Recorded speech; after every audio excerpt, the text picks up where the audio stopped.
नमस्ते दोस्तों, स्वागत है हमारे चैनल पे। आज हम बात करेंगे भारत के इतिहास के सबसे महान शासकों में से एक सम्राट अशोक की। एक योद्धा जो युद्ध के मैदान में अजेय था, लेकिन जिसने बाद में शांति और अहिंसा का रास्ता चुना। तो चलिए शुरू करते हैं। अगर आपको इतिहास पसंद है तो लाइक और सब्सक्राइब करना न भूलें। सम्राट अशोक का जन्म पाटलिपुत्र यानी आज के पटना में हुआ था। वे मौर्य वंश के तीसरे शासक थे। उनके पिता थे सम्राट बिंदुसार और दादा थे मौर्य वंश के संस्थापक चंद्रगुप्त मौर्य।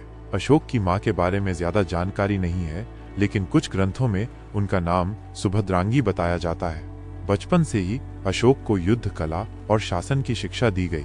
वे न सिर्फ तलवारबाजी और घुड़सवारी में माहिर थे, बल्कि रणनीति बनाने में भी कुशल थे। कहा जाता है कि युवावस्था में ही उन्होंने कई विद्रोहों को दबाने में अपने पिता की मदद की, लेकिन उस समय कोई नहीं जानता था कि ये युवा राजकुमार एक दिन इतिहास बदल देगा।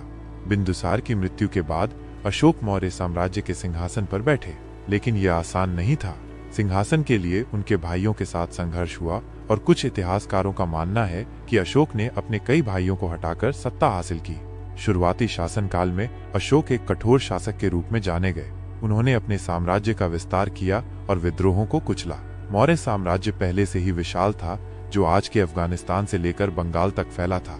लेकिन अशोक का सबसे बड़ा युद्ध अभी बाकी था, जिसने उनकी जिंदगी को हमेशा के लिए बदल दिया। में अशोक ने कलिंग, आज का ओडिशा पर आक्रमण किया। यह युद्ध इतिहास के सबसे भयानक युद्धों में से एक था। लाखों लोग मारे गए, हजारों घायल हुए और अनगिनत परिवार बर्बाद हो गए। लेकिन इस युद्ध ने अशोक को जीत के साथ साथ कुछ और दिया, गहरा पश्चाताप। युद्ध के बाद जब अशोक ने कलिंग की तबाही देखी तो उनका हृदय बदल गया। उन्होंने महसूस किया कि सत्ता और विजय का कोई मतलब नहीं अगर उसकी कीमत इतनी भयंकर हो। यहीं से अशोक ने बौद्ध धर्म की ओर रुख किया। बौद्ध भिक्षुओं के मार्गदर्शन में उन्होंने अहिंसा, करुणा और शांति के सिद्धांतों को अपनाया। कलिंग युद्ध के बाद अशोक धर्माशोक के नाम से प्रसिद्ध हुए।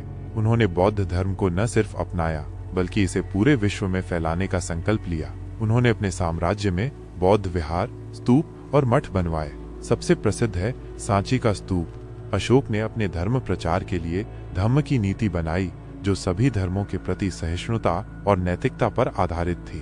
उन्होंने अपने संदेशों को शिलालेखों पर खुदवाया, जो आज भी भारत, पाकिस्तान और अफगानिस्तान में मिलते हैं। ये शिलालेख हमें बताते हैं कि अशोक ने प्रजा की भलाई के लिए क्या क्या किया, जैसे अस्पताल बनवाना, पेड़ लगवाना और कुएं खुदवाना। उन्होंने बौद्ध धर्म को श्रीलंका, थाईलैंड और यूनान तक पहुंचाया। उनके बेटे महेंद्र और बेटी संघमित्रा ने श्रीलंका में बौद्ध धर्म का प्रचार किया। अशोक का शासनकाल भारत के स्वर्ण युग का प्रतीक माना जाता है। उनके शिलालेख आज भी हमें प्रेरित करते हैं। अशोक का धर्म चक्र भारत के राष्ट्रीय ध्वज का हिस्सा है और उनका अशोक स्तंभ भारत का राष्ट्रीय प्रतीक है। उनका सबसे बड़ा योगदान था अहिंसा और सहिष्णुता का संदेश। आज के दौर में जब विश्व में संघर्ष और हिंसा बढ़ रही है, अशोक का जीवन हमें सिखाता है कि सच्ची जीत तलवार से नहीं, बल्कि प्रेम और करुणा से मिलती है। तो दोस्तों, ये थी सम्राट अशोक की कहानी, एक योद्धा से शांति दूत बनने का सफर। आपको उनकी जिंदगी का कौन सा हिस्सा सबसे प्रेरणादायक लगा, कमेंट में जरूर बताएं। अगर आपको ये वीडियो पसंद आया तो लाइक करें, शेयर करें और हमारे चैनल को सब्सक्राइब करें।